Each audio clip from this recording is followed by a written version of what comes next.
British cinema is so good at making you miserable. And don't get me wrong, I don't see this as a bad thing. And there is a reason why, as a horror fan, I return to British cinema all the time. And that's because it doesn't necessarily need to use any of the tropes of horror to be horrifying. Some of the most disturbing British films are basically just Britain itself. Council estates, unemployment, shit weather, poverty, violence, politics, and basically people just trying to survive a system that doesn't really care whether they survive it or not. Now, somehow, when British cinema does move into actual horror, it still manages to bring a whole bunch of realism with it as well. And this is what I like to call British social realist horror. So this is in fact a part 2 to my most disturbing British films ever made, but I've made this list broader because we do in fact actually have out and out horror movies on this list. So not only are there horror movies on this list, we have crime dramas, we have nuclear war films,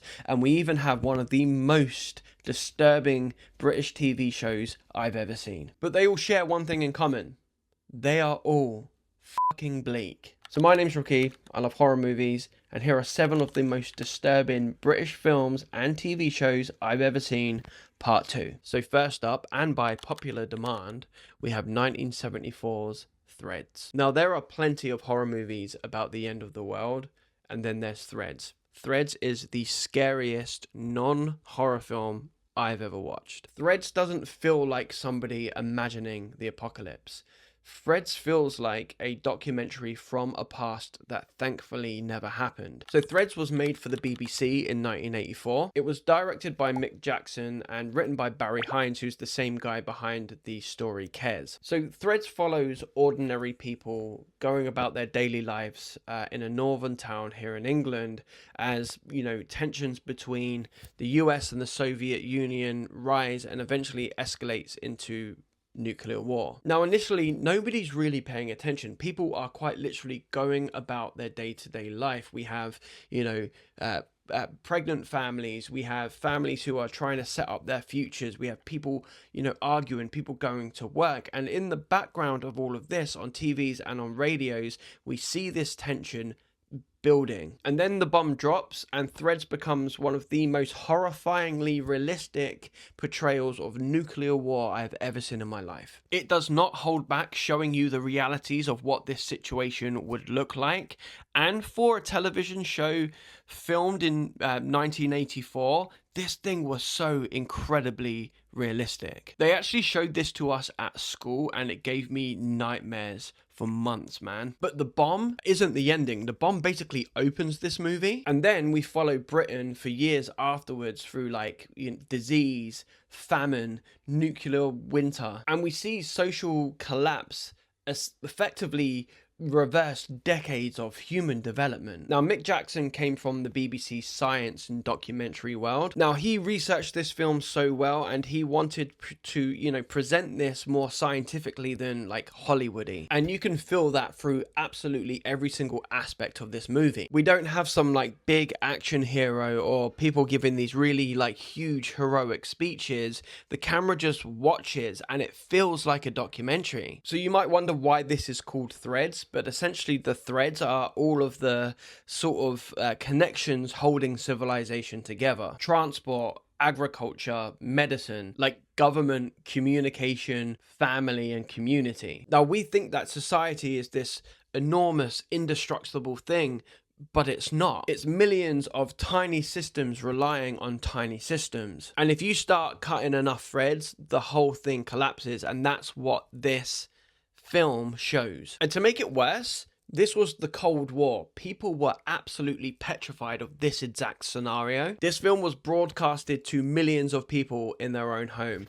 Watching this today is horrifying. Can you imagine watching it back then? And 40 years later, people are still talking about this film. They are still saying that this is one of the scariest or one of the most disturbing movies they have ever seen. Have you seen it? What did you think? Next up, we have 2008's Eden Lake. So if Threads is disturbing because of its sheer scale, Eden Lake is disturbing because of how horribly small everything is. A couple, a lake, a group of teenagers. One minor confrontation that just keeps escalating until you are begging for it to stop. So the film centers around a young couple who travel to this secluded lake for like a romantic getaway. Now, they are interrupted constantly by a group of like really aggressive teenagers, and this leads to Steve confronting them. The situation becomes very, very violent, and Steve and Jenny are essentially hunted through the woods by these teenagers. Now, there are plenty of films with significantly more gore than Eden Lake, but Eden Lake makes violence feel nasty and dirty. It is absolutely relentless. There is no like comedy or fun released to it. Now, there are scenes in this movie where, like, for instance, Steve is tied up by the gang, but it's particularly horrible because not all of the kids want to actually participate in it. The gang leader is basically forcing them to implicate themselves. The director has, talked about this film in terms of like peer pressure. The gang leader isn't just hunting Steve, he is manufacturing complicity. He's making everybody cross a line that nobody can easily, go back. The film deliberately wants the violence to feel grim as opposed to the kind of like gleeful violence that we had with movies like Saw, all them types of films that came out around this time. And this opens up what I think is, the most interesting thing about Eden Lake, because this film came out in 2008, and in 2008, Britain kind of created this sort of culture fear around hoodies, basically painting all teenagers as antisocial, and the hood on hoodies was kind of used as like a badge for that. Tabloid Britain basically convinced everybody that a teenager wearing a hoodie isn't that far away from a gang member. And so the filmmakers took a well-known horror idea of like entering into the wilderness and then combined it with this like really contemporary fear. It was quite a controversial film when it released, because some people were saying that it directly fed into that demonization of the youth. But I personally think that the ending to this film complicates that reading, because ultimately the problem isn't the children, it's the adults, it's the parents raising these children. The film suggests that this behavior has to come from somewhere. Violence has been inherited, it's been protected and normalized within these families. The kids in this movie, while they have done terrible things, are just products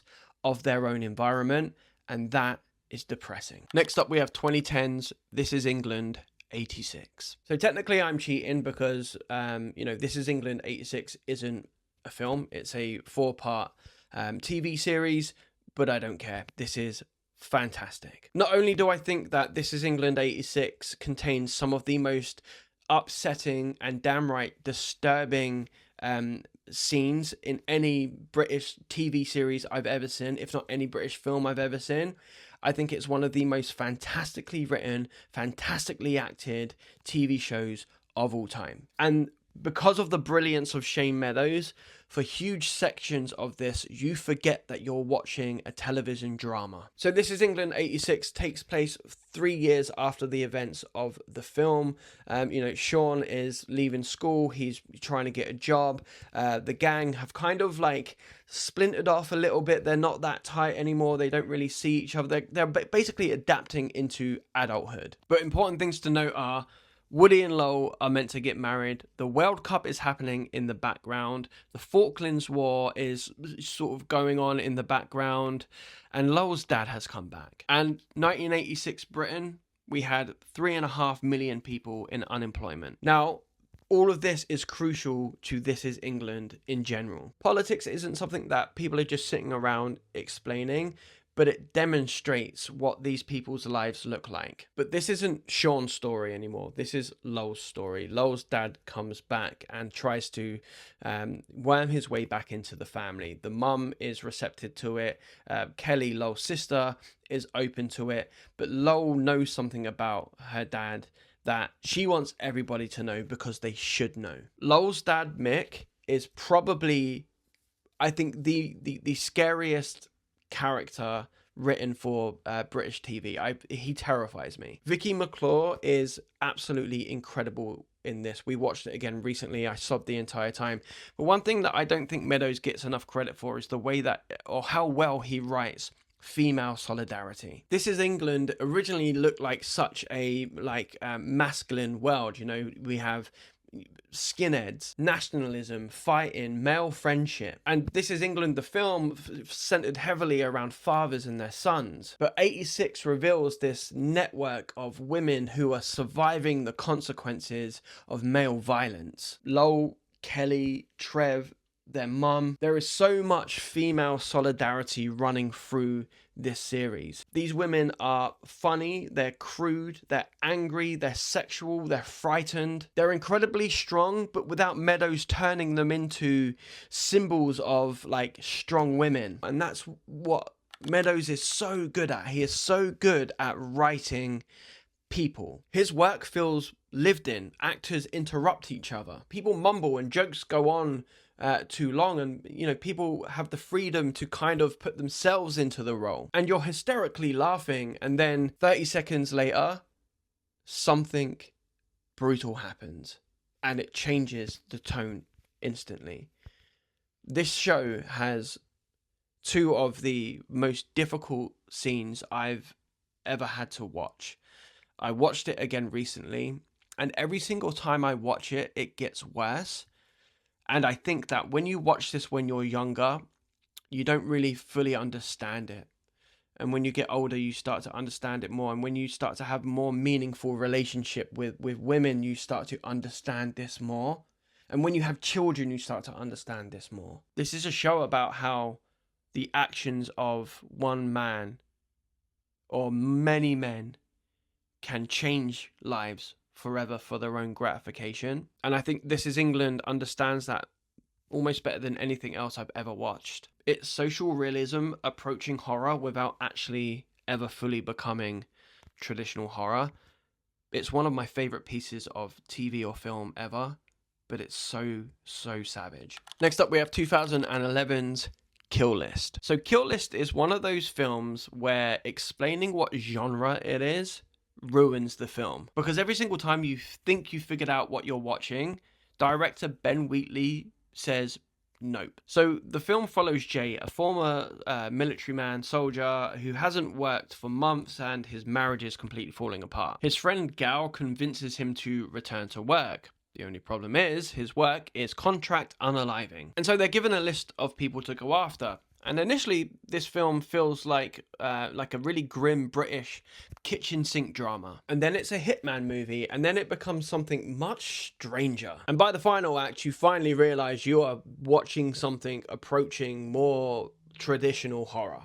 That's all I'm going to say. I don't want to ruin the surprise, because Jesus Christ, this movie goes a million miles an hour, and it's constantly changing, and it's just so well done. And no matter how bizarre or strange this film gets, there is this increasingly realistic quality to it. Now, I've used the term British social realist horror before, but this film really sums that idea up. Now, one of the things I really like about this film is Ben Wheatley deliberately refuses to over-explain anything. You understand that something is wrong long before you understand what or why that might be. Now, you can argue that the mystery to this film itself is more interesting than the closing. Underneath all of this, something else is happening, something far more political. This is a film about moral damage, specifically when soldiers are made to commit violence under really questionable political circumstances. This film essentially is saying that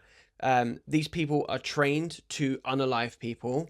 They are then sent back into normal society and hope that that violence remains contained somewhere else. This is a film about bringing the war home. But you could also see this as a recession film, right? Jay is unemployed. You know, money is disappearing and his marriage is under, enormous pressure. He needs work, so he takes another job doing the thing that he just knows how to do. Wheatley says, on one hand, this is a film about the failure of small businesses, and then on the other hand, it's about a country that is just completely f***ed.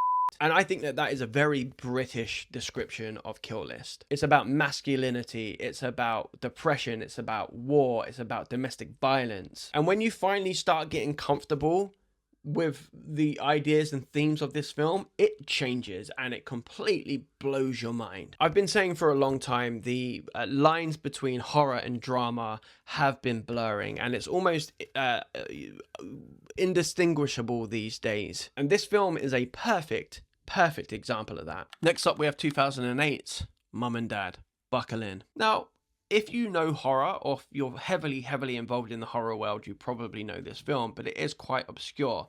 I do need to stress, this film is fucking horrible. If you can imagine Stephen King's Misery mixed with Texas Chainsaw Massacre and a weird, obscure British soap opera, you've got something close to this film. It follows a young Polish immigrant working as a cleaner at Heathrow Airport. She becomes friendly with somebody that she works with. One day she misses her bus, so she goes home with this person. And that's when we meet the friend's parents, who are simply known as Mum and Dad. Now, these aren't your normal parents, mind. These are two of the most sadistically written characters in any British film I've seen for a real long time. Now, Lena wakes up and she has been imprisoned by this family. She is then subjected to some of the worst things you can possibly imagine, things that I wouldn't be able to explain on here for you. But it's not the things that they do to her solely, it's the things that she also witnesses. The things that she sees in this is grim. But then they force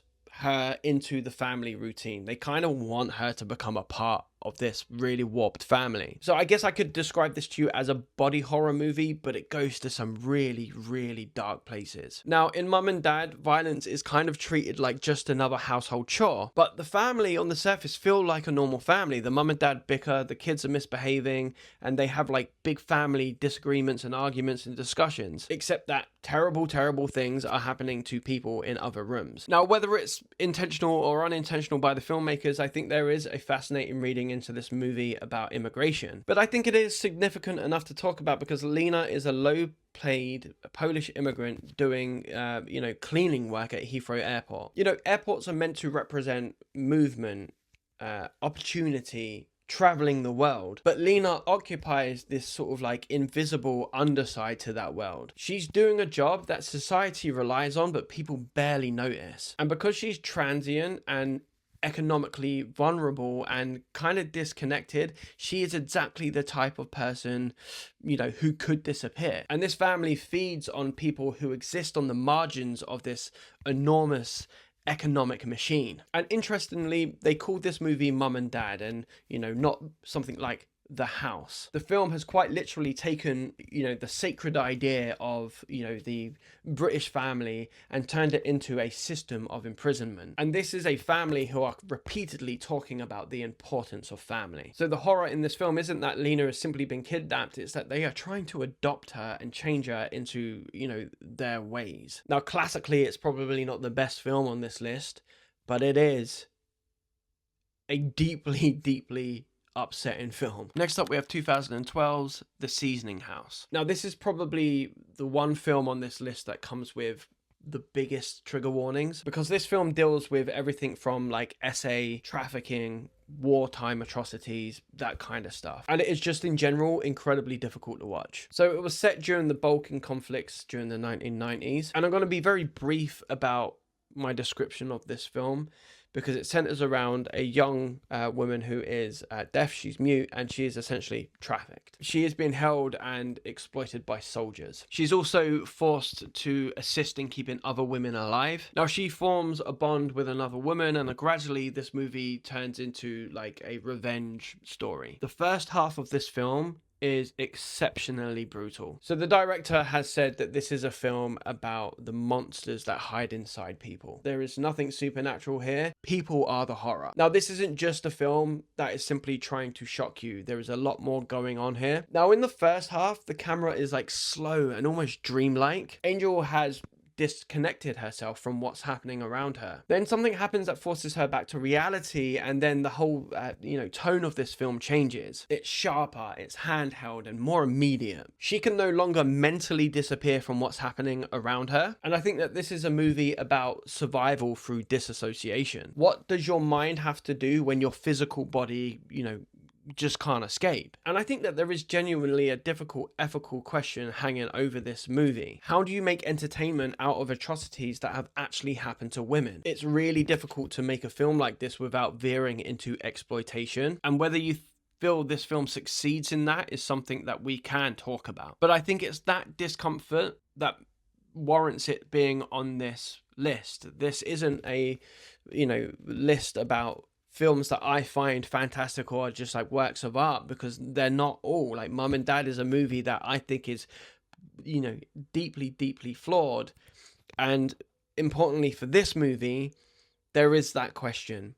Is this exploitation of atrocities that have happened to women, or did they manage to do this in a way that felt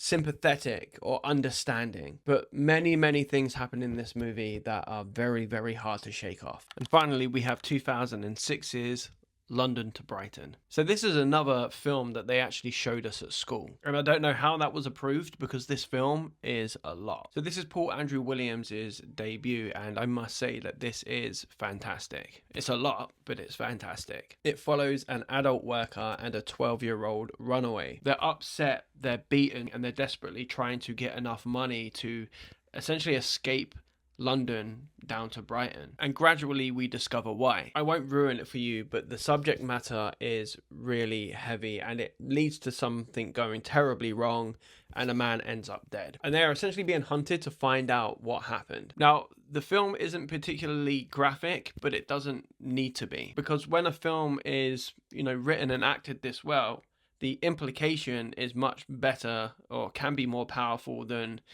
actually seeing it. We know why Joanne has been taken into a room. We know what the men want from her. And because she's played by like an actual child, and instead of some kind of like streetwise kid, it makes it feel so much more graphic without actually being shown that much. So Williams himself has actually, discussed not actually seeing this as a conventional crime movie. He just said that this story is basically about these characters. London to Brighton refuses to treat Joanne and Kelly simply as victims. Kelly is complicated, Derek is complicated, and even some of the people in this movie doing the most appalling things aren't presented as some kind of like cartoon villain. They're presented as real people. Now, I recently interviewed Williams, and he said something really interesting about not being that interested in telling the audience what they should feel. And to me, that's what makes London to Brighton feel more like social realism than a traditional crime thriller. Now, for me, I think the deeper theme running through this movie is the idea that, or the commodification of vulnerable people, right? Everything has a price. Joanne can be bought, Kelly can be bought, Derek can be bought. And the people with the least power are constantly being traded between the people who have the power. Yet, right in the middle of this really nasty system, something genuinely human starts to develop between Kelly and Joanne. Kelly tries to protect her. And so fundamentally, I think that London to Brighton is about, finding humanity within a system that has, systematically been stripped of it. It doesn't show us some hidden underground world of monsters. It just shows us ordinary houses, ordinary streets, and ordinary people. And it asks us how much suffering can exist around us without anybody noticing. Now, I think that's what connects nearly every single film on this list. British disturbing cinema has this incredible ability to make, horror feel ordinary. None of these films are disturbing simply because they're just violent. They're disturbing because the violence actually means something. It's connecting class, war, poverty, gender and family and economics, and that famous British sentiment of looking at something horrific or experiencing something horrific and saying, okay, that happened, just get up and get on with it. And that's why I think that British cinema doesn't just produce some of the most disturbing cinema out there. It creates some of the best, sometimes the funniest, heartfelt, sad, but sure, disturbing too. These films are crazy. And even these films sometimes feel so horrific It's unbelievable. They also feel like they could just be happening next door or 20 minutes down the road. And that's what makes them so powerful. So if you want a part 3, there are so many of these films I can talk about. If I missed your favorite film off of this list, don't forget to drop it down below and I'll make sure that I get around to it. Now, if you like this content and you watched it all the way through to this point, consider hitting that like button because your likes go a really long way. We are about to hit 10,000 subscribers here on YouTube, which is insane to us. And that's all because of you. So everybody who has liked, who has shared, who has commented, thank you so much. If you haven't subscribed, what are you doing? We release 2 videos like this every single week. You can also find me on TikTok, on Instagram, and on Facebook where I upload videos every single day. But in the meantime, that's all from me today. Thank you for watching this video. It was a lot. Are we all okay? Look after yourselves. Look after other people. See you later.